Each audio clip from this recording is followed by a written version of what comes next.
My name is AJ Riedel.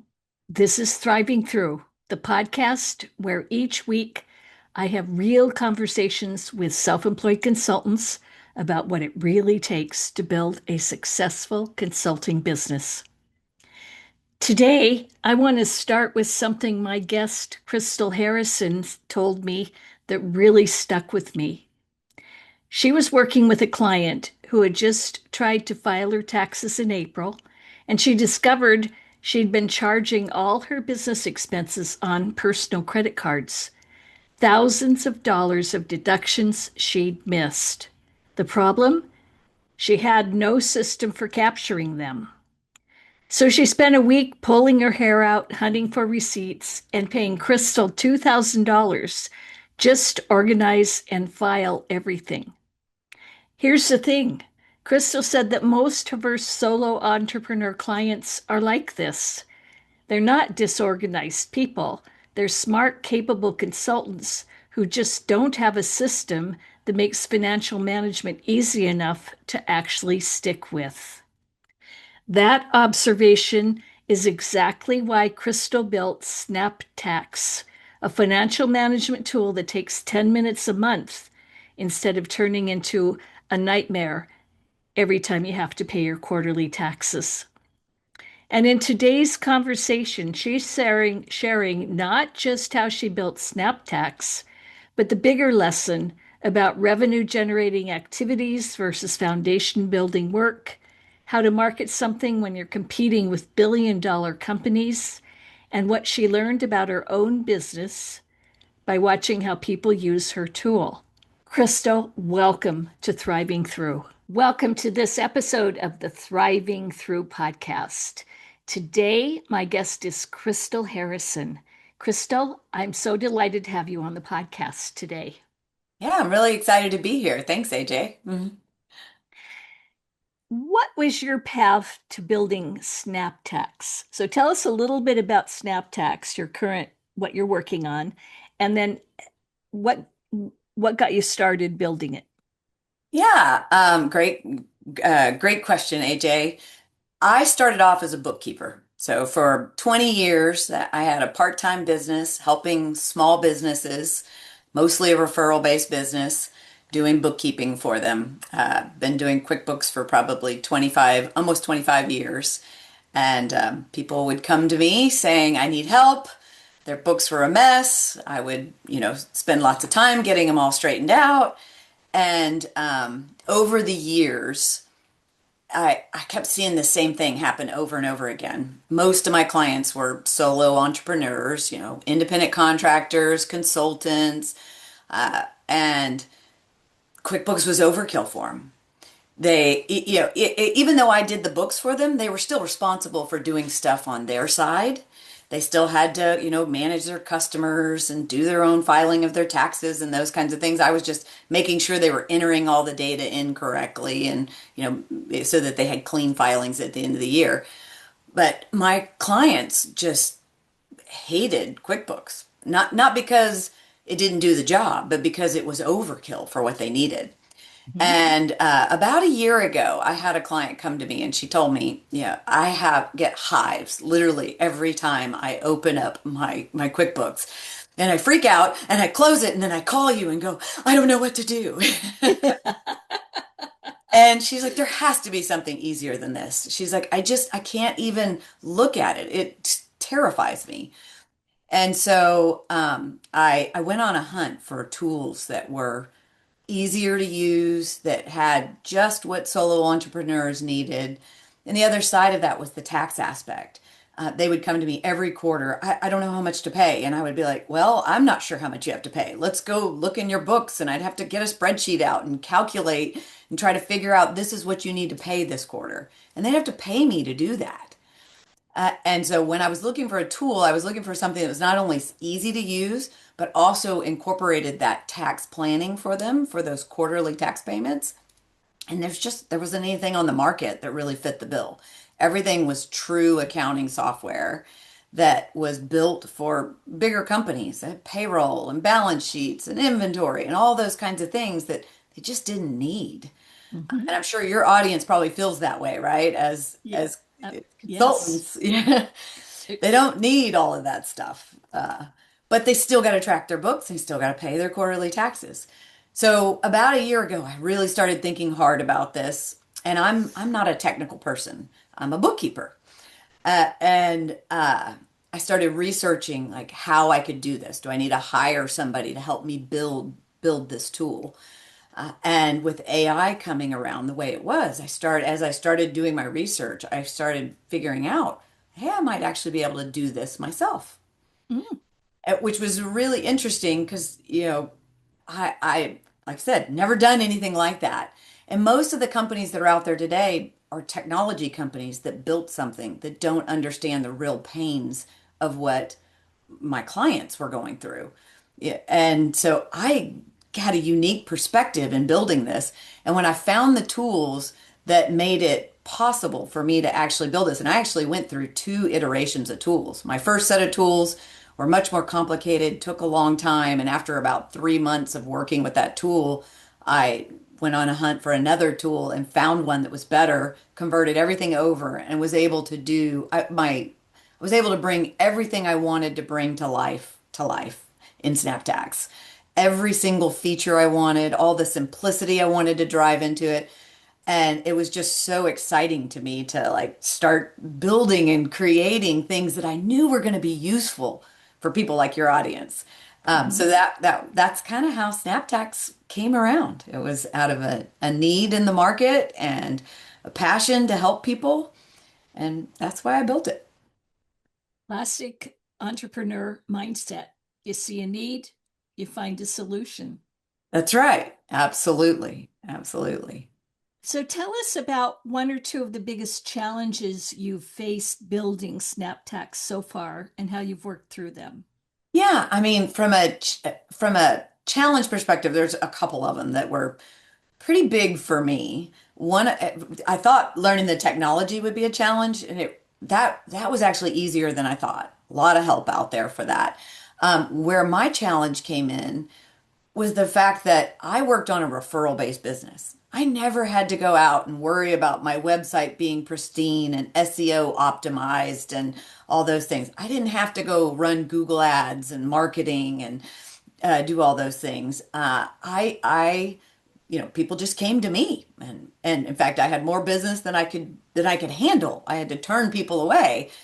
When I moved into the world of building SnapTax, I built this incredible tool, and I was like, okay, now how do I tell people about it? How do Mhm. I market it? How do I get it out into the industry? And there was really two sides of that. It's one, getting new customers, getting people to try it out and use it. The other side was visibility in AI, because in this world of AI, what I've found is that everybody's kind of moving from traditional search to AI answers. And I'm competing with the big boys. I'm competing with the QuickBooks of the world and the TurboTaxes of the world that are, name brands and have all kinds of brand authority and get cited over my tool, even though my tool is vastly better in my mind. And so not only trying to get to a point where AI realizes that I'm out there and I have a good product, but it's also getting that product into the right audience because my audience is not everybody. My audience is very specific. It is Mhm. those solo entrepreneurs, those consultants, those contractors, Uber drivers, gig workers. So it's a very specific niche. And so that has been probably one of my biggest challenges, and I am impatient. I launched in February, and while I'm growing and I am making progress, it is not as near as fast as I'd like it to be. And, everything that I'm doing to get that visibility into AI search is still a 6, 8, 12, plus 12-month plus process to really move up in those rankings. So that's been a real struggle for me. The customer acquisition side has been a little easier than I thought, but it did require investment, probably more than I originally thought I was going to have to invest in putting money in. And I've tried different things. So that was also another challenge in the marketing. I was like, what's going to work? Is it social media ads? Is it Reddit ads? Is it Google ads? Is it, all these different things? So I had to really go over the last 4 months. I have been testing the waters and all different things and turning on things and then turning off things that didn't work. And I'm kind of getting to a point now where I'm really humming around the marketing side as far as I think I've got a plan for what works for customer acquisition. And then I am constantly working on all the things in the background for AI visibility. And there's a multitude of areas that you have to do for that. And way more than I ever would have dreamed you had to do. From Mhm. starting a blog, never done that before, right? To to writing, getting published in articles. So finding publications that are trustworthy and, worth the time and has the right audience for SnapTags, finding influencers and working with them on messaging, building up an organic channel from basically zero on the social media, putting out content every single day, getting listed in software directories and spending the time in those software directories to a lot of them are almost like social platforms. So not only do you list on them, but you have to go comment on other people's launches of products and stay active on the platform so that your platform gets, up higher in those listings. And all of that leads into probably my biggest challenge, which is time. At the end of the day, I still have a full-time job. I still have my bookkeeping clients, and I have SnapTax, which is my passion project. And I know that it's the future for what I want to do because, with my bookkeeping business, I can help a handful of people. With Mhm. SnapTax, I can help a multitude of people. And one of the Right. things that drives me as an individual is helping people. It's part of the reason why I got into bookkeeping. It started with my husband's business and people heard I was doing it and they were like, help me too, help me too. And I was like, okay, sure, I can help. I can help. But at the end of the day, I have to figure out how to manage my time so that I can do all of those things. And I still have a family and a husband and all those other responsibilities on top of it. So I've had to really hone in on time management and put a structured process in my day.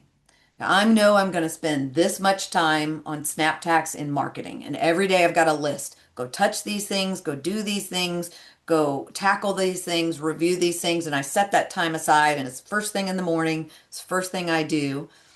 I do the rest of the things that I have to do throughout the day, and then in the evenings, I sit down and make sure I respond to all the emails that I get from users and my bookkeeping clients and then I turn that into what's next for SnapTax. And that's probably my favorite part of the day is when I sit down and go, I get an idea from a user. I had a user give me some feedback the other day of how they wanted a Shopify integration. And so I went to work on it this past weekend, and I already have a working prototype ready for that user to beta. So those are the kinds of things that really get me excited is building that tool into everything that I know it can be. But juggling all those things is truly a challenge that I have to work at every single day. I have to be How do intentional you, about it. yeah, I really like the intentionality. How do you keep from burning out with all of this? A lot of coffee. You know, you know, I do still take time for myself. I did have to cut out some of the extraneous things that I decided were not important, like watching my favorite TV show. I haven't watched TV since December, Oh, really, wow. quite Okay. frankly. Yeah. Mhm.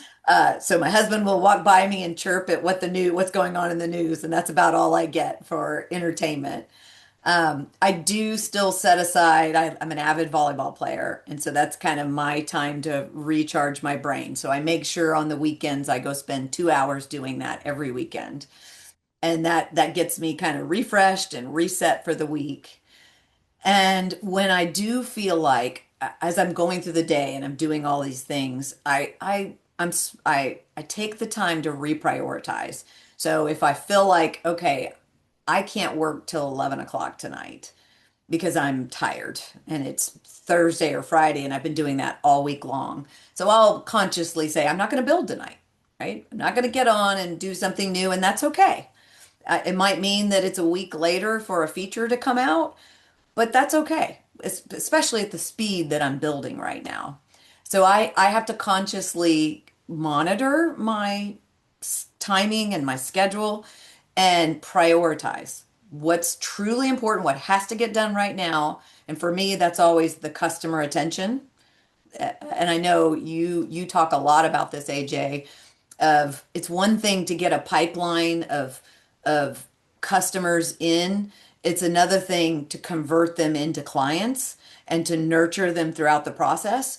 And the way my marketing is set up, I get a lot of leads through my website. And so I have to make sure that they're nurtured properly so I can turn them into customers. Mhm. And so that to me takes priority over anything else. So when I'm looking at my day and I'm saying I've got to shift because I need to refresh and I can't work, a 16-hour day today, I'm gonna move something out, but that always stays at the top of the list. I love that. James Wedmore, who's a big time online course business coach, he talks about revenue generating activities, and Yes. that 20% of what we do on any given day truly are revenue generating activities, you know, and the trick is knowing what they are. And you've identified it's like the people that come in on your website and the people that email you and the users that give you feedback, those are revenue generating activities Yes. because either now or in the future. Yeah. So Yeah. Well, and also there's activities that don't feel like revenue generating activities today, but they're laying the foundation for it. Like for me to go in every day and spend 30 minutes on Reddit commenting as an expert as a bookkeeper on people's questions with no mention of SnapTax whatsoever, only to build up my authority.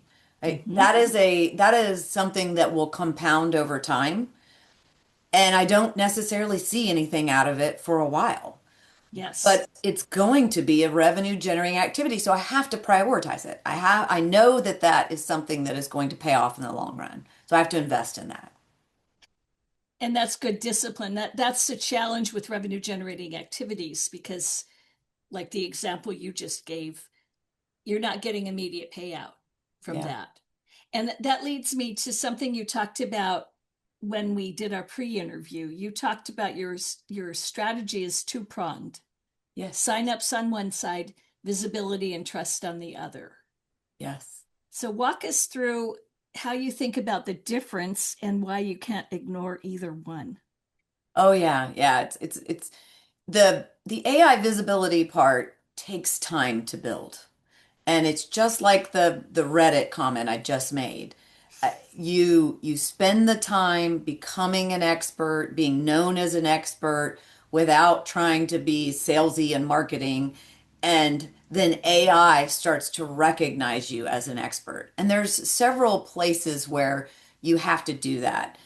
Same thing with your social media presence. You can't ignore that. You have to do that every single day, and I'm religious about that. And I have a game plan. I use AI to help me with that, which helps keep me organized and make sure I've got a plan and I know how to do it. And I'm not scrambling, trying to figure things out. I do all of my creative thinking on the weekends so that I build out my plan for the week so I know what I'm going to be doing, and it's not that scramble. But from a strategy perspective, AI visibility, it's not just those things though. Finding influencers. Like I have to spend a lot of time on LinkedIn, and I did a lot of time hunting for tools to help me with all of these things. There's a tool I use called Flow AI that is a LinkedIn tool that allowed me to go target specific self-employed individuals and outreach to them, and as they connect, then it opens a door for me to nurture them and to me to start communicating with them, right? And to share my brand with them. And so all of those things, AI visibility is just like this ladder. The more you do, the more trust you gain. But there's no instant gratification whatsoever to it. And I have tools that manage what my visibility is with AI, and I watch it slowly creep up. Every month I gain like a 0.5%. So, but you have to do those things. That's foundational. Otherwise, you never get into those search. And search is where the industry is going. Google just had a conference I think it was this past week, where they basically said, we've completely redone SEO. We're moving away from it, and we're going almost entirely to search and long form questions in in their platform instead of just the standard search SEO that you were used to. So you can't ignore that. It is absolutely critical, and you have to build a strategy for whatever niche or whatever market your listeners are in. They need to be paying attention to that, and I certainly am, as best I can. And it's the hardest part of marketing. The easy part is for me to go spend some money, run some ads, and drive traffic. And that's where user acquisition happens. Yeah, for me, my tool is a very low dollar tool. It's not expensive. On the high end, I'm $20 a month. On the low end, I'm $5 a month. That's a cup of coffee a day, right? Mhm. So it's really about just getting people to my site and seeing that, and then having the right content and the right information there, to get them to click on, my free calculator and give me their information so I can start nurturing them, and then I can turn them into users. So that side of my business is where I grow and get that instant gratification. And so the hard part there, right, as I mentioned, is just figuring out the right channels. Where's the best use of my ad spend? But you have to do both. You really do. Right. And you mentioned that Google is your biggest sign up driver right now. Yes, it is. What did you have to learn or get right for that channel to work? Yeah. So it was interesting because I have done, for my husband's businesses in the past, I'd done meta ads before, and I just really didn't feel like meta ads was the right platform for my tool.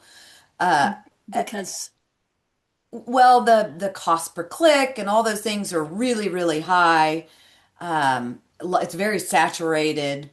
And because my platform, or, my software is such a low dollar amount, it's really optimized for more of a kind of search online tool. And a mhm, lot of people are out there asking, how do I figure out what my quarterly taxes are? Right? It's a very highly searched thing. Or what is self-employment tax? And, why do I need to pay it? Those kinds of things. So, I haven't moved into the realm of trying social media ads yet. I did, except for Reddit. I did try Reddit, and I had some initial success with Reddit ads, but Reddit's community is not really an ad-friendly community, is what I found out. And it kind of did this and then went like that. So I was monitoring. I was running them both at the same time and really monitoring where the where my bang for my buck was. And I was getting 3 times the lead flow with half the ad spend on Google search. So I ended up turning off Reddit, focusing in on Google. And the challenge I had with Google was, it's not the easiest tool in the world to use. Their ads are not user friendly. I had never done Google ads before. And so I actually turned to my same platform that I built SnapTax on, and where I also built my website. And I had that tool build me an optimized Google ad wizard. So I didn't even have to mess with it. And I could do all my optimizations right there in my AI tool. And it worked fantastic. And it's driving lots of leads, and I get leads flowing in every single day. So, and people converting to users. So that's been really positive. and the Google ads, um, do your Google ads drive them to your website? They do. They Okay. do. Yeah, Okay. they go to my website, and then on my website I have a series of free things I give away. So I have free calculators. I have like a free quarterly tax calculator, a free self-employment tax estimator. So I've got a bunch of free is this deductible tools so they can go in and type in like I'm not sure about this expense. Is it deductible? It walks them through a little wizard. Same thing that's built into SnapTax. So I have a version of that on my website that's free. And then I have a full quarterly tax estimate tax calculator on my website where they put in their email address and their name and they get emailed. If they fill in a little bit of information, then they get an email that says this is what your next quarterly tax would be.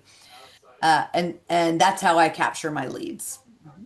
And which of those free tools on your website is your highest converting? I mean, where do you get most of your qualified leads from one From of that those? from that 1099 calculator. Yeah. Okay. Yeah, Okay. absolutely. And how many of those convert into actual clients? I would say right now it's probably about a 25% conversion. So, Okay. yeah. And I'm nurturing all of those leads as they come in. There's personal outreach from me. I have built an email campaign that follows them for 12 months as well. I make sure that every single person that first of all, I read every email that comes in personally, and secondly, I respond to every single person and I outreach. If you have touched either my app or my website and I've captured your email address, you will get a personal email from me that says, hey, I'm the founder. I'm here. I'm a live person. I'm real. Love to hear your feedback. How can I help? Okay. Cool. Yeah. Um, what advice, going back to Google Ads, Yeah. what would you tell someone who maybe has tried Google Ads, didn't see the results, and walked away? Yeah, usually if you're not seeing the results on Google Ads, it's probably because you don't have those ads set up for optimization. And the tools are getting better. I will tell you, while I was building my own kind of AI to manage my Google Ads, and mainly for me, that was because I don't, time is an issue for me. So I'm always trying to figure out how I can do things faster, quicker. And that allows me to do that faster and quicker. But I still went in and looked at what Google had done and how they were set up. And they have now implemented AI into their tool, which did make it a lot more useful than when I had looked at it years ago. Because I had tried it before and failed miserably at it before. And this time I was able to actually go in, type in natural language into Google Ads and say, I need to optimize for this, I need to do that. And it made recommendations and it helped me through. It took me a while to do it manually, which is why I ended up building my own tool so that I could skip the manual and let my tool automate it for me. But it's so much better now that you really have to get all of those dials and knobs turned. And when I did that, because the very first set of ads I ran, I was on a previous website. It was on Wix before. I don't know if your listeners are probably familiar with that. A lot of them probably use it. And there was no optimization whatsoever. And so the quality was very, very low. I was getting very little traffic. My traffic, since I went in and optimized using the AI tools in Google Ads, has quadrupled. So that is something I would highly recommend. Spend the time, go in, do that. If you're ambitious and like to code, there's AI tools that can help you build your own little automation engine on the front, like I did. Um, oh, I had another thought about that. Oh, well, maybe it'll come back. Yeah. You work with solo entrepreneurs, Yes. and consultants are part of that target. Yeah. What patterns are you seeing in how independent consultants run their finances? And what does that tell you about how they're running their businesses overall? Oh, yeah. I see this over and over again. First of all, as a consultant, you love what you do. And running the back office is for most of them a headache. It's like, oh, if only I didn't have to do that, right? And finances are a big part of that back office. marketing, big part of that back office, right? But it's unfortunate, it's unfortunate that you have to do it. It's required, right? And Absolutely. what I have found is that consistency is what will help calm you. And the reason I say that is because what almost every client that I work with, they don't have a system for their finances. And it becomes a April 1st, and my one of my clients called me literally on April, I think it was 5th, and we said, I'm trying to do my taxes and I can't figure it out. I'm like, well, and I said, so I opened up her QuickBooks. I said, let's walk through. I said, we've got it all here. I've been doing it for you this year. And she goes, yeah, but I've been spending all this money on my credit cards and none of it's in there. And I was like, yes, well, you probably want those as write-offs, and we got to get them in there. And I said, well, do you have your statements? Do you have your receipts? And she was like, no, I don't know where they all are. And so Oh, she spent probably, I sent her off. I said, go gather everything up, put it all together, take pictures of it, email it to me, and we'll start extracting that and getting it into QuickBooks so you can file your tax returns. So that cost her about $2,000 worth of time to for me to organize all of her receipts and get them into her books and get her ready for her filings. And it cost her a week of pulling her hair out. And wow. and so that's one of the things that if you have tools and you don't know how to use them, or you don't know how to use them properly, what I see most independent contractors do is they just avoid it and don't do anything with it. And then April hits and they are in a panic. They also make guesstimates on what they should pay every quarter. Sometimes they get it right, sometimes they get it wrong, sometimes they don't pay at all, and then they get a penalty at the end of the year. So what I try to tell my clients, and it's one of the big key tenets of why I built SnapTax was you can do your end of month back office finance in 10 minutes. 10 minutes. I made it so super simple. 10 minutes, put it in your calendar on the 5th of every month. You sit down, you hit upload bank statement, you hit AI categorize, you review, make sure you're good, hit save, and you're done. And then it tells you you need to save this much per month and you need to pay, and gives you a reminder. It says on this date, you need to pay this amount for your quarterly taxes. At the end of the year, all that scramble's gone. And so that's why it was so important to me when I built SnapTax that the simplicity and the ease of use was there so that you can be consistent with it. Because the greatest tool on the planet, if you don't use it or you don't use it properly, you might as well not even bought it. Mhm. Exactly. So what do you do for the people that use credit cards? Because Oh, what yeah. shows up in their bank statement is going to be the credit card payment, not the Yeah. individual. So do you have an upload of credit card statements or how do you handle that? Yeah, yeah. So so I'm glad you brought that up. That's one of the beauties of SnapTax. You can upload any statement, business, personal, it does not matter. And what SnapTax does when it uploads, AI will attempt to say, is this business or personal? Right? If it sees McDonald's versus customer ABC, it intuits that that is business versus personal and it marks it that way, and then you can say, oh, actually that was a business lunch, let me change that to business. Mhm. And it tells you, like, if your cell phone, a lot of people write off their cell phones, right? It's a business expense, but you don't use it 100% for business. So when that cell phone expense comes up, you mark it as business and you say, I use it 50% of the time, and SnapTax will automatically put the 50% in your P&L and disregard the rest. So it looks at business use and business percent use and it categorizes that and it learns your behaviors over time. So the first month you might spend a little bit more time categorizing, but next month it knows that Spectrum is your cell phone and it's 50% business use, and that's what pops up. So it's very smart like that to really help streamline, and it gets better and better over time because it's AI based and it learns. Yeah. It sounds impressive. Yeah. Simplicity was the core value proposition I drove into there. And the other side of it, this is the thing that no tool does. It's the quarterly tax planning. Like every month you go in, you upload all your statements, gives you a P&L for that month, and it automatically updates your tax liability as your income changes. Because the one thing that consultants have, feast or famine. Right? Yep. Their business is like this and like this and like this and like this.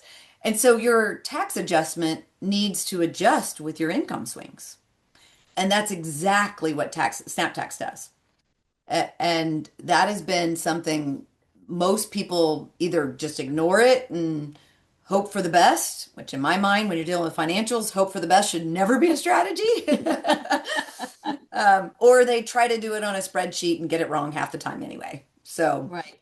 Because um, it's still manual. it's Yeah. still manual, right? And the best laid plans, they might, if it's not an easy to use system, that consistency falls off. They start off strong the first couple of months, and then it just gets too hard to maintain and track, and then it's not quite right, and it's not accurate, and then it's, I'm not doing it anymore. Right. And then you get churn, Yes, you which you get don't turned. want. I want to talk, that leads me to a question. You discovered something important that small operators ignore SnapTax the same way they ignore QuickBooks unless someone walks them through setup. Yes, And you turned that into a paid offer. So yes. tell me how you spotted the pattern and what made you decide to charge for the setup, which I applaud you for doing because the tendency would be to give it away. But what made you decide to charge for the setup instead of giving it away? Yeah, so it came from first handful of users that responded back to me because I always asked if you have questions, if you need help with setup, let me know. And I actually had a couple users come back and say, "Yeah, I've got some questions." And I said, when I built SnapTax, I built it with training everywhere, videos everywhere. You could click a little icon, a video pops up, tells you what it does. So, when I built it, I thought, "Oh, this is going to be so easy. Nobody's ever going to need any help." Well, I was wrong about that. People said, "Hey, I need some help." And so those first couple of users, I got online with them. I said, "Oh, sure, let's just jump on a quick web call and I'll walk you through it." And in 10 minutes, I was able to just show them here, here's all the basics. And I said, "Do you have a statement? Let's upload one. Let me walk you through it. Let me show you where your tax liabilities, show you how it gets updated in real time." And they were like, "This is really easy."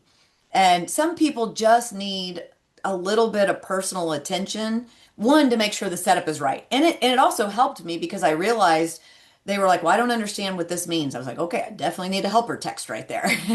Mhm. Um, and I needed to, I had a couple tweaks in my workflow. I actually changed because as I was going through it with the user, I understood where they were getting stuck. So for me, it was very valuable feedback I got. But from the user's perspective, they went away and were like, "This is really helpful. I'm ready to go." And they had gave them the confidence they needed to see that this was not going to be difficult to use. And I thought about it. I was like, do I give this away or do I charge for it? And the reality is, I believe that anybody who truly wants to improve or learn or get better at something, if you give it to them for free, they value it as free. If they pay for it, they show up, they come prepared because they made an investment. Even if it's not a big investment, it's still an expense. And they're taking the time and you know that they're committed. Right. So that It's the old was, adage that I've heard people who pay attention. yes, that is exactly right. So, how did you decide what to charge? Given that my tool is a low cost, tool, it's not a lot of money. I wanted it to be attainable. I wanted anybody to be able to afford it, but I also needed to justify my time. Right? I'm going to spend a half an hour with somebody walking through, giving them my knowledge, answering their questions. I needed to get something in return for that. So I kind of looked at what my bookkeeping rate was per hour and I basically said, I'm not going to quite charge that, but I wanted to do something a little bit below that. So that's where I came up with $49 for a 30-minute session. My normal hourly rate is about $150 an hour. So that was a little bit less than what I charge for bookkeeping. And so that's kind of how I came at it. Mhm. Do you offer, I'm just curious because if my marketing mind is working, do you offer an annual subscription? I do. So you can pay monthly or you can get a 30% discount for buying an annual upfront. Mhm. Okay, because that could the setup could be part of that. Yeah. Oh, that's true. Oh, that's a very good idea. I hadn't thought about that. Throw in Maybe a, not even then your percent off could be a little lower, yeah, yeah, a that's a little more good money. idea. See, So I'm learning today too. you're building in public, which Yeah. means your users are pinging you with feature requests and you're actually responding and changing your software. Yes. What has that done both for the product and the relationship with your customers? Yeah, those customers that have reached out to me and then I reach back to them and say, okay, I'm working on that. Or there's a couple of them that I said, I would love to interview you because I want to make sure I get this right and interpret what you're saying. And they were kind enough to get on a call. One user spent 3 hours with me walking through a brand new feature that I plan to bring to market very soon, that will be kind of an add-on to SnapTax, integrated into the tax engine, but a little bit different. It's going to be we're calling it the SnapTax Smart Store.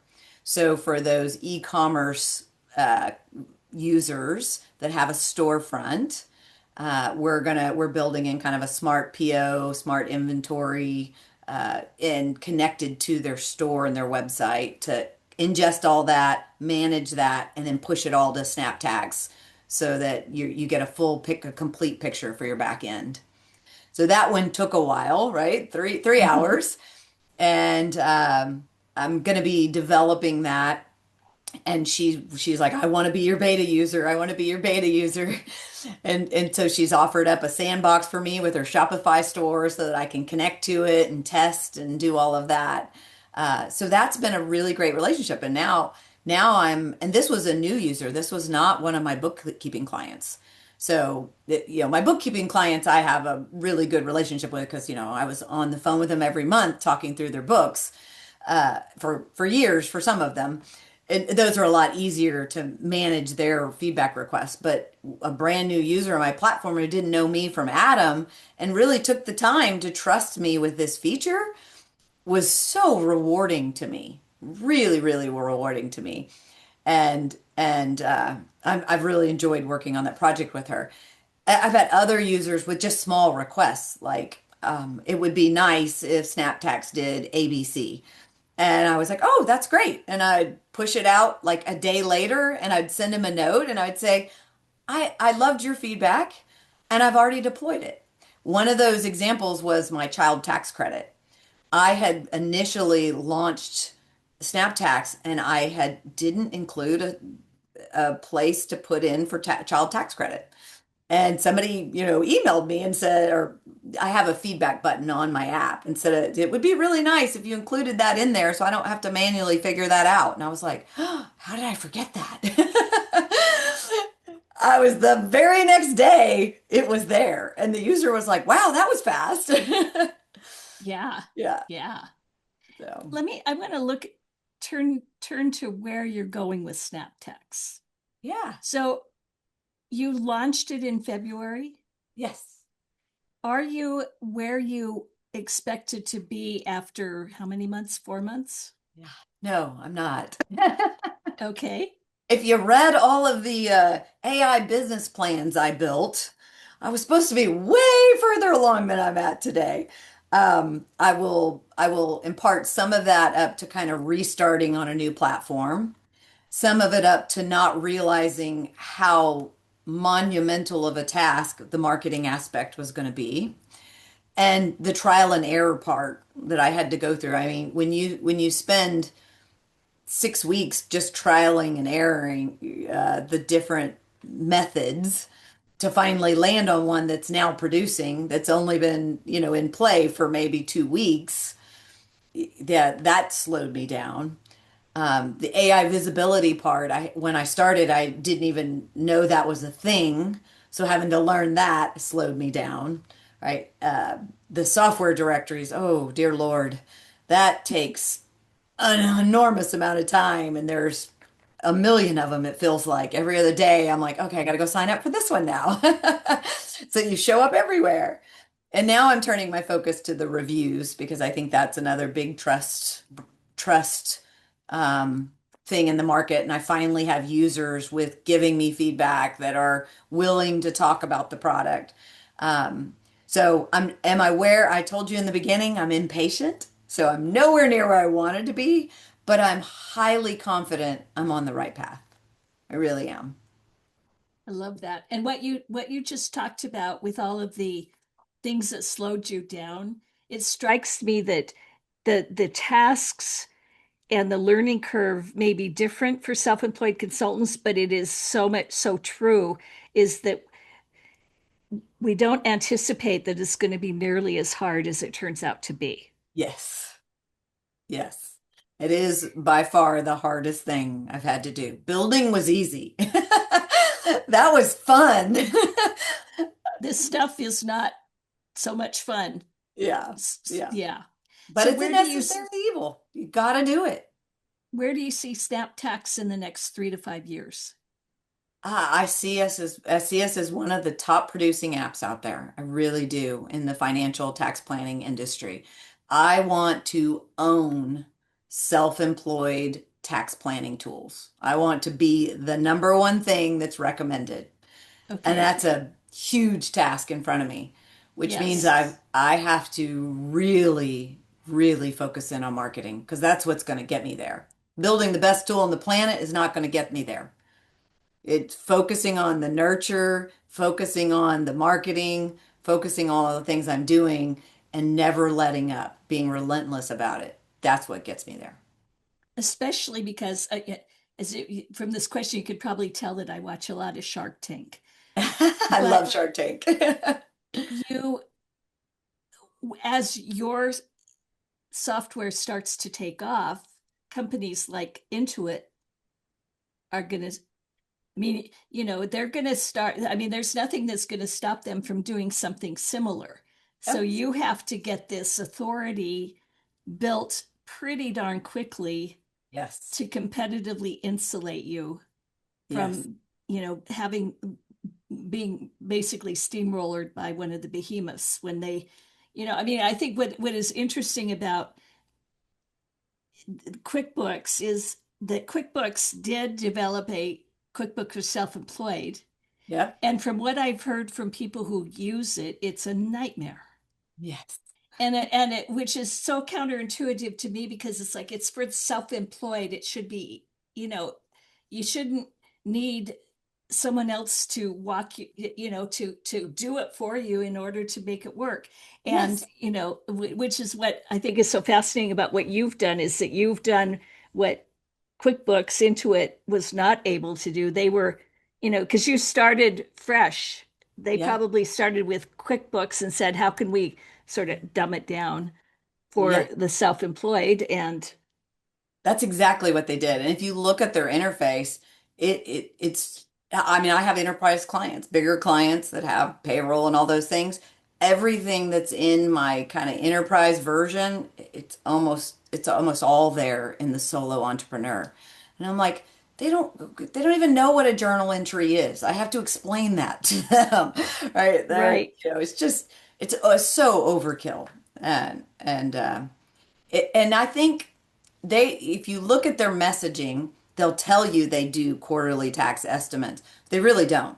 It's basically a one-time setup at the beginning of the year based on some estimate. It doesn't change over the year as your income Mm, changes.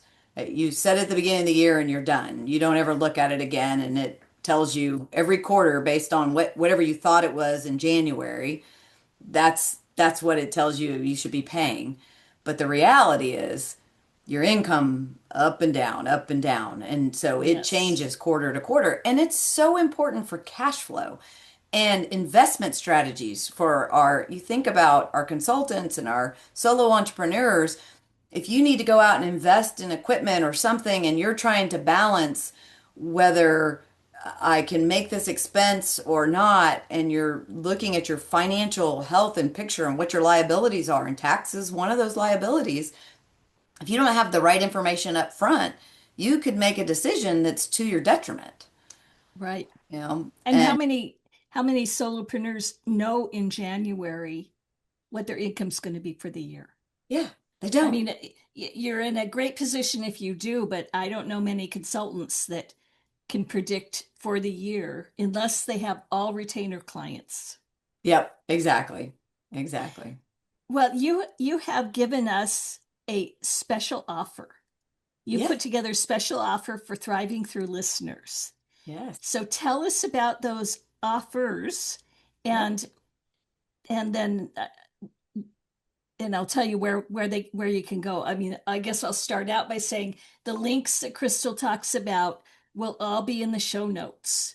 Yeah. So go to the show notes on ajriedel.com website to get the actual links. But tell us about these offers. Yeah, yeah. So the first offer is 50% off for your first 3 months. And that's on top of the trial. So there's a 14-day trial for my builder program. And I have two plans. So I have a starter plan and I have a builder plan. The starter plan doesn't have all the automation features. It's more kind of just basic tax planning. Whereas the builder plan has all the AI categorization and mobile receipt capture and mileage tracker and everything you could need to manage your expenses and pay as little tax as humanly possible. Uh, so that plan has a 14-day trial, then plus 50% off for your first 3 months. It's 19.99 a month after that.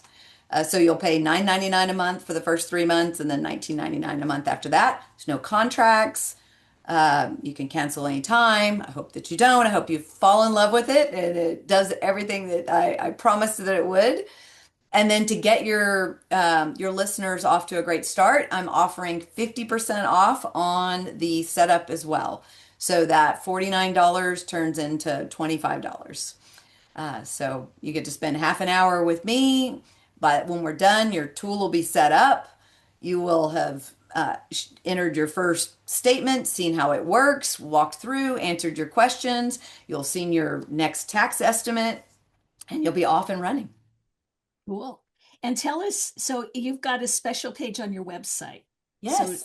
tell tell us what the URL is, and then I'll reinforce it with the show notes. But that way, if anybody wants to go right now, they can Yeah. go to that. So tell us where to find this cool offer, these Yeah. Yeah. offers. So at snaptaxapp.com/thriving. So Okay, I have a special page just for the show today, and when you sign up on that page, it will automatically apply those discounts. very cool. So SnapTax app, SASNAPTAX Hmm. .com/thriving. Yes. Awesome. All right. And now, final question. Yeah. How can listeners connect with you if they want to learn about more about you and your work? Yeah, I mean, a number of ways that you can connect with me. Email is probably easiest and fastest. info@snaptaxapp.com. So that gets right into my inbox. I'd say Crystal at snaptaxapp.com. That too works, but a lot of people spell my name wrong, so info is a little better. Okay. That's the best way to get in touch with me quickly. We are also on just about every social platform out there, from YouTube to Instagram to Facebook, TikTok, all of those. We monitor that as well. Our website, we have a connect with us there on the website as well. So, uh, All yeah. right. Very good. Well, Crystal, are there any questions I haven't asked you that you want to answer? What No, else do I you want to say? Yeah, no, I think this has been fantastic. And I hope that your listeners get something out of it. Whether, I know I'm not a consultant per se, but as a bookkeeper, years of doing that, it was consulting my clients on bookkeeping. So I understand the pains and the frustrations that your listeners go through. And, the thing I just want them to really take away is find a tool that works for you and do it consistently. And then take the time to do the hard things every single day. And nothing in life is easy. Nothing worth having is easy. And and that's what thriving through is all about, right? You got to take the good with the bad, and you have to make the best of it and know that when you do the work, you come out on the other side thriving. Love it. What a great way to wrap up. I love that. Crystal, thank you so much for being on the show today. And you nailed it. You're not a sort of consultant the way that most of my guests are, but when we talked in our pre-interview, I knew I had to have you on the podcast because of the tool that you've developed. And I love everything that you're doing to build your business on the marketing side. For those of you listening, there's a ton of really great insight into ways that you can not sort of so many consultants post content on LinkedIn and then they expect people to come to their website. And you are an exception.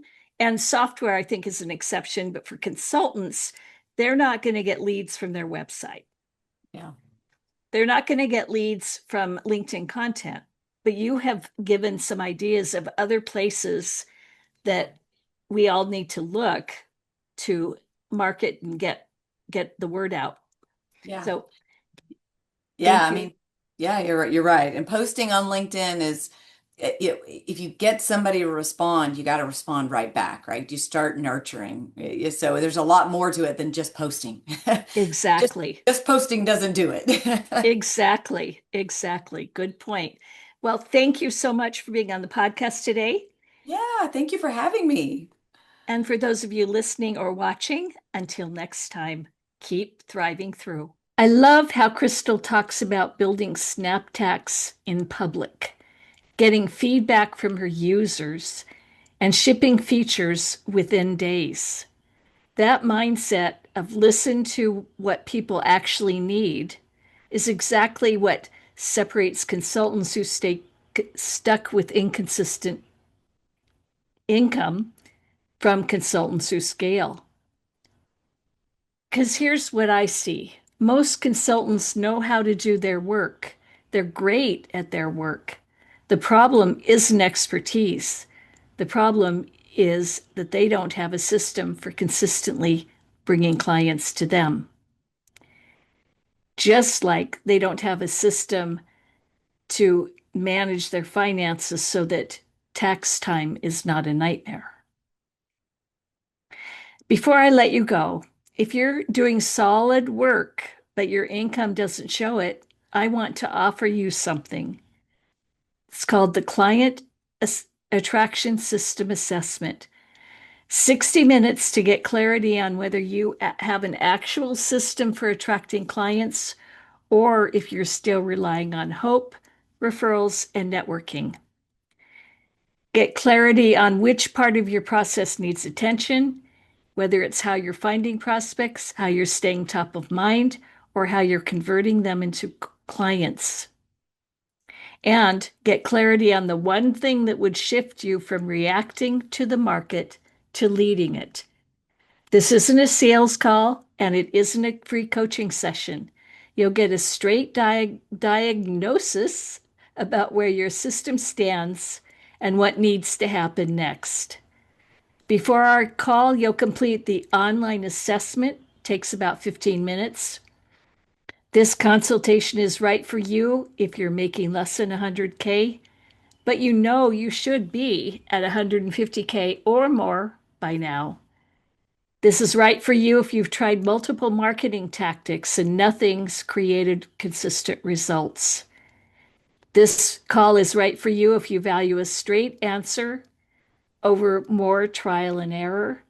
And if you're ready to build a system, a client attraction system that actually works.